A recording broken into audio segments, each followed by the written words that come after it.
ازيكم يا حبايب قلبي ام لولي؟ عاملين ايه؟ يا رب كلكم تكونوا بخير يا حبايب قلبي. جايه لكم بقى النهارده بروتين في المطبخ. هو روتين بسيط كده خفيف على القلب. طبعا مش عايزاكم تتخضوا من منظر البوتاجاز ده، طبعا ما كان فطار النهارده. كنا مجهزين فطار وكده، ودي بقى مواعين الفطار بعد ما فطرنا. كل سنة وانتوا طيبين يا حبايب قلبي. بمناسبة العيد خلاص فاضل كام يوم والعيد يجي. كل سنة وانتوا طيبين يا حبايب قلبي، انتوا حبايبكم. ويا رب كده ايام ربنا يعودها بالخير دايما يا رب علينا وعلى أمة المسلمين جميعا يا رب. طبعا مع بداية الفيديو يلا بسرعة ننزل للكومنتات ونقول عليه نصلي على النبي عليه أفضل الصلاة والسلام في الكومنتات يا حبيب قلبي، لأن ده أكتر كومنت فعلا بيبسطني من جوايا. طبعا وقفت كده ظبطت المواعين كلها في الحوض زي ما انتوا شايفين. وهاخد بقى الحلل. طبعا كان لسه فيها اكل، فطبعا يعني ايه مش هغسل الحلل لان كان فايض فيها يعني اكل وكده من اكل الفطار. فقلت بقى ايه اقوم كده، انا والله العظيم ما كنتش قادرة، كنت واقفة طول النهار وكده. بس قلت لا اقوم واعمل روتين لحبايب قلبي. طبعا البوتاجاز هنمسحه مسحة كده يعني اي كلام لغاية ان شاء الله بكرة او بعده. بس ان شاء الله بكرة نغسله غسلة كويسة وننضفه بقى تنظيفة العيد يا حبايب قلبي عشان نخش العيد والبوتاجاز بتاعنا كده نضيف، ونعمل الفتة كده على بوتاجاز نضيف. بعود الايام علينا وعليكم، وبعود الايام كده بخير يا حبايب قلبي.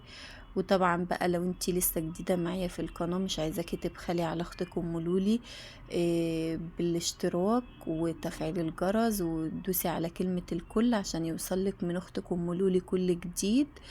ويمكن مثلا ادينا بنعلم بعضينا اي حاجة، يمكن انتوا لما تشوفوني تبقوا مكسلين آه، تتشجعوا كده، يعني ادينا بنتعلم من بعض يا حبايب قلبي وبنشجع بعض. والله العظيم اكتر ايام بتبقى مرهقة فعلا هي، يعني ايام جميلة وايام فيها كده فرحة وبهجة. طبعا بصوا اللقطة تركاية وكان البوتاجاز نضيف، هو طبعا مش نضيف اوي انا عارفة، بس عدوها لي يا حبايب قلبي، عدوها لي ان هو نضيف. قولوا لي يا ام لولي البوتاجاز نضيف عادي، يعني اضحكوا عليا بكلمتين. بس ان شاء الله همسكه انضفه تنظيفه كويسه تنظيفه العيد. هنا بقى ايه، انا قلت انا بحب النظام يا حبايب قلبي احلى حاجه تخليكي تحسي ان الدنيا من حواليك اتظبطت كده وبقت مية مية. ان انتي تمسكي حاجه تروقيها كده، تحسي ان الدنيا من حواليكي ايه راقت. يعني انا مسكت الاول المواعين ظبطتها في الحوض، بعد كده قلت ايه امسكي الحلل اظبطيها وامسحي البوتاجاز كده وحطي عليه ايه الحلل. بعد ما خلصت مرحلة البوتاجاز وقفت بقى على الحوض هنا عشان ايه اغسل المواعين. شطفت الحتة الاول وبعد كده ايه قلت بقى اقف اغسل المواعين كده بروقان عشان نحس ان الدنيا من حوالينا كده بتروق. طبعا بقى زي ما انتوا شايفين انا زي ما معوداكوا بحب احط شوية اللي هو الصابون بتاع المواعين وعليه شوية مية وابدأ بقى ايه اغسل المواعين بتاعتي. طبعا بقى كانت كوبايات بتاعت عصير وكانت المواعين بتاعت الفطور. فطبعا والله العظيم يا حبايب قلبي مش قادرة اقول لكم الواحد ما بيبقاش قادر اصلا يقوم بعد الاكل، بس بقى قلت يلا ما بداش، لان طبعا لو انتوا واخدين بالكم اصلا انا بغسل المواعين والمية ضعيفة. والله العظيم يا حبايب قلبي الموضوع المية ده بتبقى حاجة تخنق، لما البيت اللي انتي تبقي قاعدة فيه عمال على بطال المية تقطع تبقى حاجة مملة وحاجة مقرفة. كلنا عارفين ان المية هي روح البيت واساس البيت، بالذات في الايام اللي احنا فيها دي بتبقى ترويق وغسيل والكلام ده كله. يعني بصوا انا واقفة اصلا عايزة الحق المية، يعني اوقات كتير اللي ما بيشجعنيش ان انا اقف واعمل روتين ان انا يعني شايفين اللي بيحارب مع الدنيا. انا كده يعني تلاقوني بحارب عشان المية، بلحق اغسل المواعين قبل ما المية ما تقطع، بلحق اغسل مثلا الهدوم قبل ما المية ما تقطع. بس قلت لا ما بداش، وان شاء الله ربنا هيقف معايا والمية مش هتقطع عليا وهكمل مواعيني لغاية الاخر واشجع حبايب قلبي كده واوريهم وانا ايه بعمل روتين النهاردة. دعوة حلوة من قلبكم بقى ليا في الأيام المفترجة اللي احنا فيها دي يا اخواتي ويا حبايبي. يعني في القرآن بيتقالك دعوة يعني 40 شخص غريب مستجابة تقريبا بتتقال كده صح؟ لو بتتقال كده صح قولولي، يعني ان دعوة الغريب 40 شخص غريب بتبقى مستجابة. فأنا حباكوا كلكوا تدعولي دعوة حلوة من قلبكوا ان ربنا يحقق لي كل اللي بتمناه، وربنا طبعا يحقق أي أمنية لأي حد في الدنيا هو بيتمناها. يعني دي حاجة يعني بتبقى كويسة، ان انتي تدعي لأي حد، وطبعا ربنا يوفق الناس كلها يا رب. طبعا هنا بقى بصوا التركايه، في لحظة الحوض كان فضي، يا خرابي عليا وعلى عمايلي. بصوا في لحظة للحظة كان الحوض فضي وخلص يا حبايب قلبي. هنا بقى هنمسك الترابيزة بتاعتنا دي، ازايز مملية، هنحطها في الترابيزة من جوه زي ما انتوا شايفين كده، عشان افضي عندي الرخامة شوية. والله العظيم كل ما اعمل كده الولاد عندي اي حد في ايديه ازازة يملاها يحطها على الترابيزة.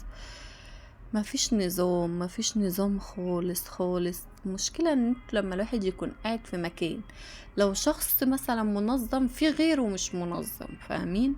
فهنا مثلا انا مثلا متعودة ان انا ازاز المية املاها واحطها في الترابيزة في الجنب اللي هو المفتوح ده.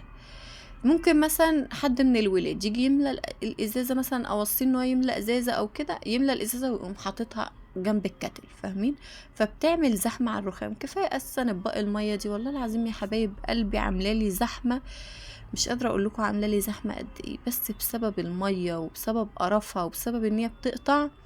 انا مضطريه ان انا دايما الرخامه بتاعتي بالمنظر ده، مع ان انا ما بحبش منظر الرخامه كده. يعني بصوا حتى لو تلاحظوا تحت الحوض انا ماليه كميه جراكن ميه مش طبيعيه، لان اليومين دول فعلا الميه عندنا بتقطع بشكل مش طبيعي في قلب المكان اللي احنا ساكنين فيه، إيه، بشكل فظيع فظيع بجد. فانا ماليه يمكن 3/4 الشقه كلها اماكن ميه ممليه، فاهمين؟ فعامله زحمه. طبعا بقى انتوا كلكم شايفين ان المطبخ معفن ومكركب، بس ان شاء الله يوم ما هنفرش المطبخ ده هيبقى بيبرق. طبعا بقى الفوطة المعفنة اللي انتوا شايفينها دي انا بس حطاها مؤقتا، عشان بس وانا واقفة بغسل المواعين الارض ما تغرقش مية كده، يعني عشان برضو ما حدش يقع في كده، لان الوقعات بتبقى صعبة اياكوا، والوقعات في الايام اللي الشقة بتبقى فيها عريانة بتبقى اخطر وقعة. والله العظيم يا حبايب قلبي وقعات السيراميك دي بتبقى صعبة. طبعا هنا بقى قلت اكنس المطبخ كده، ما برضه مش عشان احنا شايلين الشقة يبقى نسيب الشقة معفنة، لا طبعا لازم كده الواحد برضه يبقى ايده في الحاجة. فانا هكنس كده هدي تطويقة كده للمطبخ، عشان بس تبقى الدنيا رايقة من حوالينا. بس ان شاء الله يوم ما نفرش الشقة هتنضف والمطبخ هينضف والبوتاجاز همسك وادعكوا. بصوا هنا الدنيا بعد ما رقت يا حبايب قلبي. طبعا هستنى رأيكم وتعليقاتكم، وهستنى رأيكم لايكات كتير وشير بقى لأهلك ولحبايبك عشان يشوفوا ام لولي ويشوفوا كل جديد من ام لولي. وباي باي يا حبايب قلبي.